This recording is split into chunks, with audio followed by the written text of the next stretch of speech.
kedudukan DPR. Pertama-tama mari kita bahas apa sih DPR itu? DPR, Dewan Perwakilan Rakyat Republik Indonesia, salah satu lembaga tinggi negara yang merupakan lembaga perwakilan rakyat. Nah, DPR ini dipilih melalui pilihan umum, Pasti teman-teman semua bertanya, kenapa harus ada lembaga perwakilan? Kenapa harus ada lembaga permusyawaratan? Di sini tujuannya itu agar negara relatif aman, damai, sejahtera, berjalan dengan konstitusi tertulis.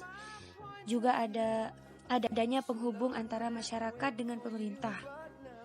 Jadi suaranya rakyat itu ada penghubungnya dengan pemerintah seperti itu. Nah, di sini juga kedudukan DPR diatur dalam Undang-Undang Nomor 17 Tahun 2014 tentang MPR, DPD, DPRD, terdiri atas partai politik peserta pemilihan umum dan merupakan lembaga negara. Di sini juga ada fungsi DPR. Yang pertama, fungsi legislasi. Fungsi legislasi ini DPR bisa membuat undang-undang yang peraturannya tertulis bagi seluruh warganya. Jadi DPR tuh bisa buat undang-undang, itu pakai fungsi legislasi ini. Terus yang nomor 2, fungsi anggaran. Di mana fungsi anggaran ini memberikan persetujuan atau tidak terhadap rancangan undang-undang tentang anggaran APBN yang diajukan Presiden. Jadi yang memberikan persetujuan atau tidaknya anggaran APBN itu adalah DPR. Seperti itu, Terus yang nomor 3, yaitu fungsi pengawasan. Di mana semua tugas yang dijalankan oleh pemerintah itu diawasin oleh DPR ini. Nah, jadi ketiga fungsi ini dijalankan dalam kerangka representasi rakyat. Juga membantu mendukung upaya pemerintah dalam menjalankan politik luar negeri sesuai dengan peraturan perundang-undangan.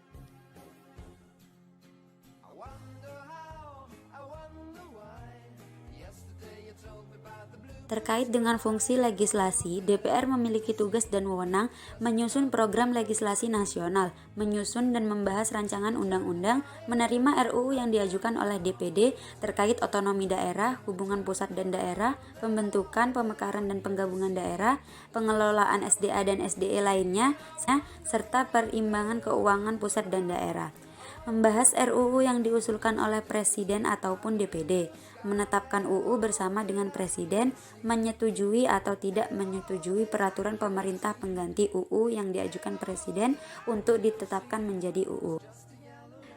Terkait dengan fungsi anggaran, DPR memiliki tugas dan wewenang memberikan persetujuan atas RUU tentang APBN yang diajukan Presiden, memperhatikan pertimbangan DPD atas RUU tentang APBN dan RUU terkait pajak, pendidikan dan agama, menindaklanjuti hasil pemeriksaan atas pengelolaan dan tanggung jawab keuangan negara yang disampaikan oleh BPK, memberikan persetujuan terhadap pemindah tanganan aset negara maupun terhadap perjanjian yang berdampak luas bagi kehidupan rakyat yang terkait dengan beban keuangan negara. Undang-undang, APBN, dan kebijakan pemerintah.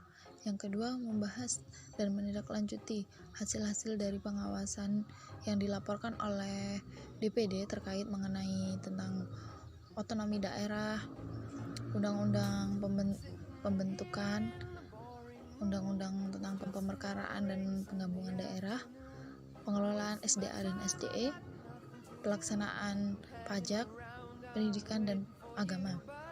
Adapun tugas-tugas DPR yang lainnya yaitu menyerap dan menghimpun, menampung serta menindaklanjuti apa-apa yang disampaikan oleh rakyat atau aspirasi-aspirasi yang disampaikan oleh rakyat, memberikan persetujuan kepada Presiden tentang pernyataan perang ataupun berdamai dengan negara lain,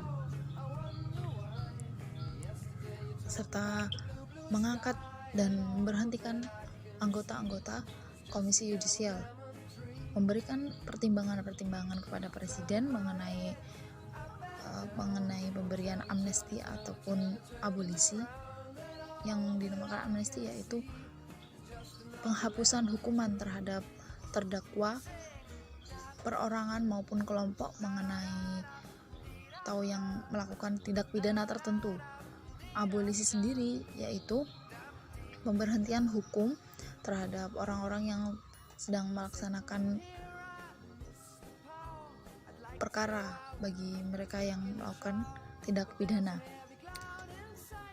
Kemudian mengangkat duta besar dan menerima penempatan duta besar lain di negara kita. Memilih anggota BPK dengan memperhatikan pertimbangan DPD. Memberikan persetujuan kepada Komisi Yudisial terkait calon hakim agung yang akan ditetapkan oleh Presiden. Memilih 3 orang sebagai calon hakim konstitusi untuk diajukan kepada Presiden.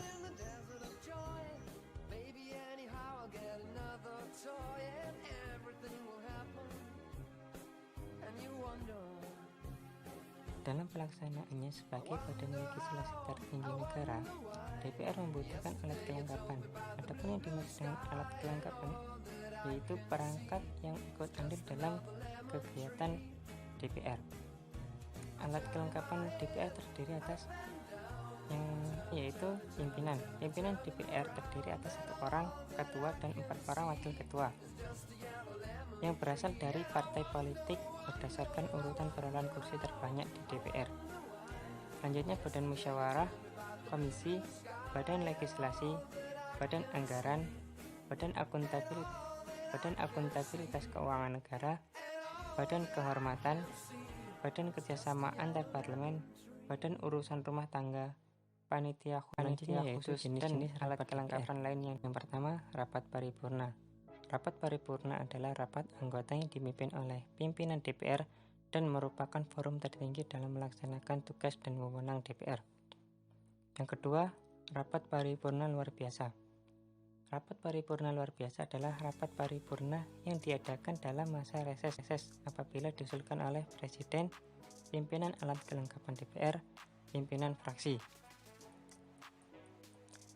Yang ketiga, rapat fraksi. Rapat fraksi adalah rapat anggota fraksi yang dipimpin oleh pimpinan fraksi. Yang keempat, rapat pimpinan DPR. Kelima, rapat konsultasi.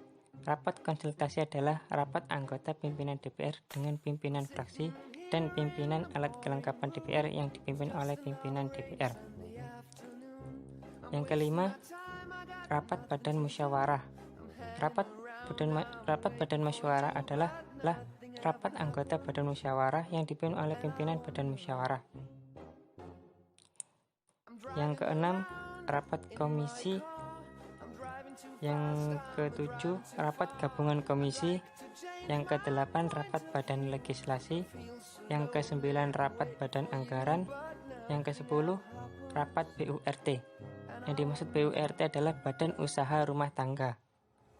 Yang ke-11, rapat BKSAP, yaitu Badan Kerjasama Antar Parlemen. Yang ke-12, rapat BAKN, Badan Akuntabilitas Keuangan Negara. Yang ke-13, rapat Badan Kehormatan. Yang ke-14, rapat Panitia Khusus. Yang ke-15, rapat Panitia Kerja atau Tim. Yang ke-16, rapat kerja. Yang